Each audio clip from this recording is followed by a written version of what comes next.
So this is problem 2 to 3, a problem for Poisson's ratio, triaxial loading. So let me read the problem. A rectangular steel block is 3 inches long in the x direction. So here's the block. You have in the x direction, this is the x direction. So in that direction, it is 3 inches long. So you have here 3 inches. Okay. And 2 inches in the y direction. This is y direction. So you have 2 inches. And 4 inches along the z direction. So this is the z direction. So from here to there, that is 4 inches. Okay. The block is subjected to a triaxial loading of 3 uniformly distributed forces as follows. So you have 48 kips tension in the x direction. So again, this is the x direction. So this is my force. So that is 48 kips. 48 kips. Okay. Then you have 60 kips compression in y direction. So this should be compression. The y direction compression. Pag ganon.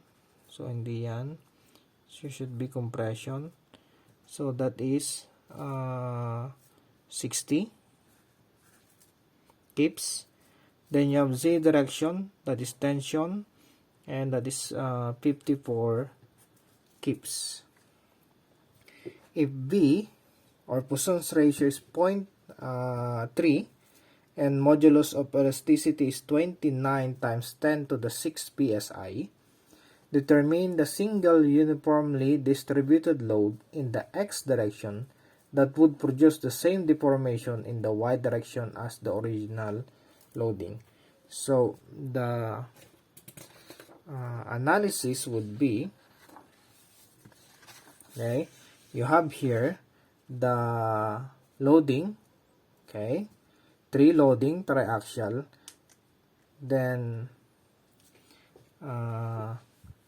the story is you have a block of steel block like that, okay. Then you subjected to different loading, okay. Then like that. So what will happen is it will somewhat deform in the sense that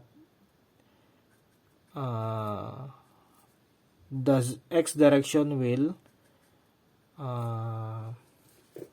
elongate, the y direction will shorten, and of course the z direction will also elongate according to the drawing. So it's like that. So there's a deformation, okay, xyz, there's a deformation, but it says here make a single load, for example the same block, but in this block it's only subjected to a single load in the x direction, okay, F. Then the deformation in the y direction, this is the y, okay, the y direction, the deformation, so magaganyan siya, liliit. So ito yung deformation ng y, should be the same as this deformation ng y. So that's the story of this problem. So how to do that? Of course, you need to determine the deformation. The deformation of the original. And to do that, since this is triaxial, okay, so again, deformation, you have to determine the deformation of y. And of course, that one is related to the length of Ly and the strain of y. Okay? So, but before that, let's state what are the given. Okay? You have, from my diagram, okay, x is this one. The length at x is 3 inches. The length at y, this one, it's 2 inches. And the length at z, this one, it's 4 inches. Of course, there's a force at x that is 48. Okay, that is in tension. Force at y, let's call that negative 60. It means compression. Force at z, it's 54. That is positive. That is in tension. Now, we are going to identify first for the deformation. To identify the deformation, let's identify the strain. Now, for triaxial loading, we have the equation. For triaxial loading, strain equals 1 over E stress at y minus Poisson's ratio times stress at x plus stress at z. Okay? So, that is our equation. So, we have the E, we have the Poisson's ratio, but you don't have the stress. What's the stress at y? Stress at y is Fy over area of y. And what is the area? The perpendicular area of y. So, that is, if you look at this figure, so y, okay, the force of y is this one. So, this is the area. Okay, this is the area. And that area is equivalent to 3 times 4. Okay, so 3 times 4, so you have stress at y. So Fy is 60. Let's call that negative. Ay, again, it's 3 times 4. So 3 times 4. So you have stress at y that is equivalent to negative 5 KSI, or kips per inch squared, KSI. Okay, you solve for the stress at y. Stress at x is Fx over Ax. Fx is this one, 48. And the area of x is this one. Okay, so that's the area. So, we have here Fx is 48. The perpendicular area is 2 times 4. Okay? So, you now have the value for, that is 48 to, that is 6 KSI. Okay? So, we're done with this one. Let's go to stress at z-axis. The z-axis, the stress is, or the area, is this one.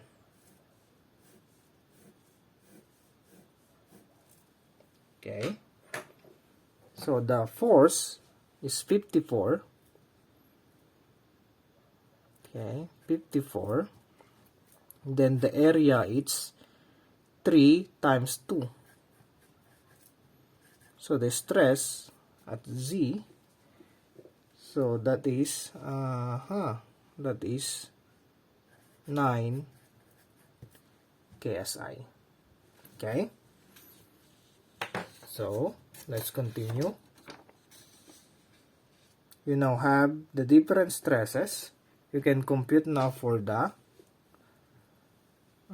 strain at y using this equation. So 1 over 29 times 10 to the 6 for the PSI, but the unit is KSI here, so let's make it 3 so that this is KSI.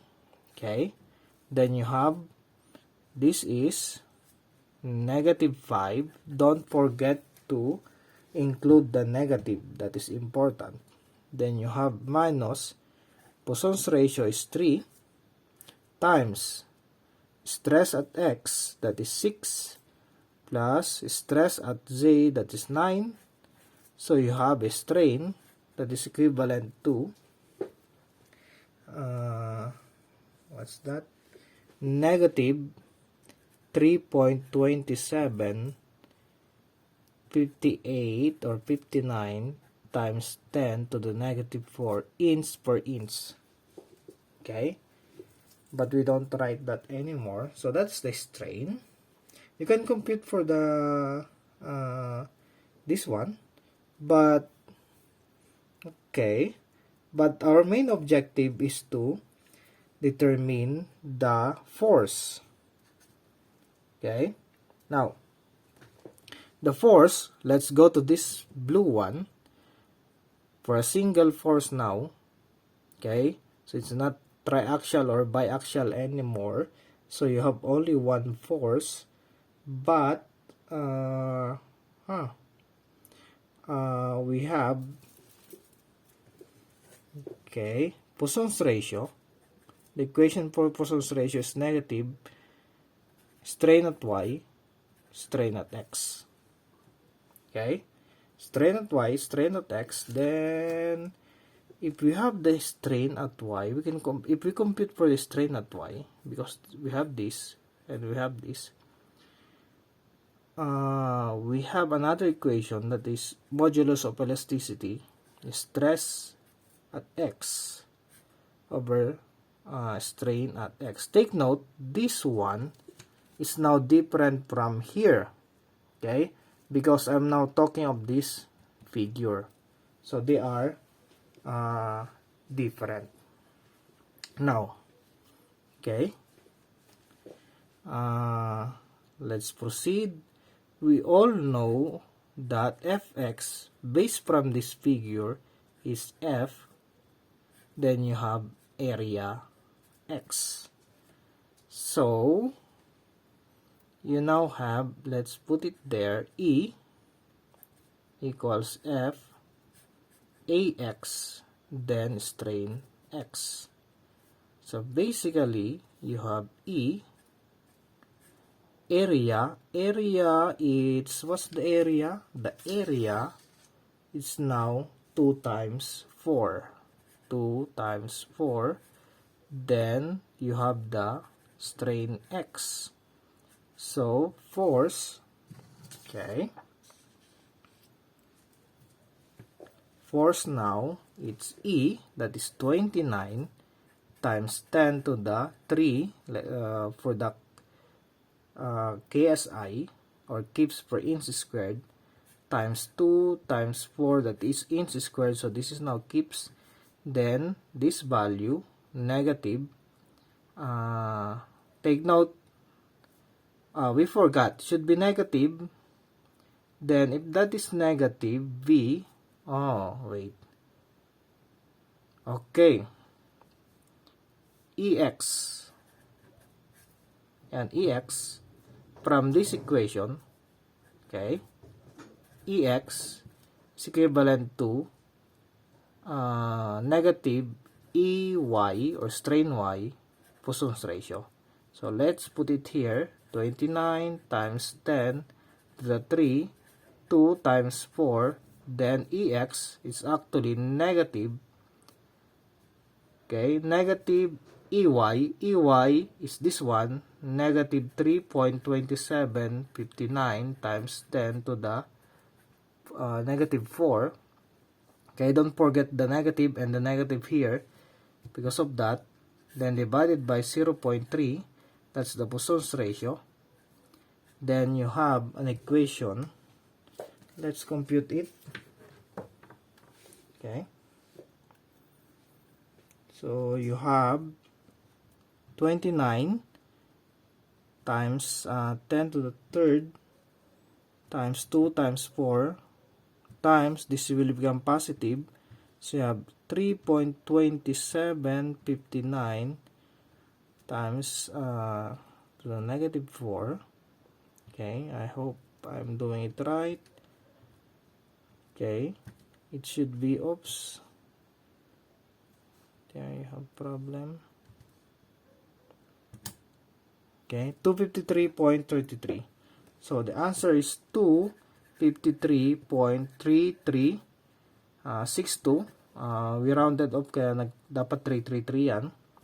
So this is kips. Okay, so again 253 yan, 0.33 kips. That is, this force is the needed force so that it has a deformation that's equivalent to this one. Okay, so ganun lang siya.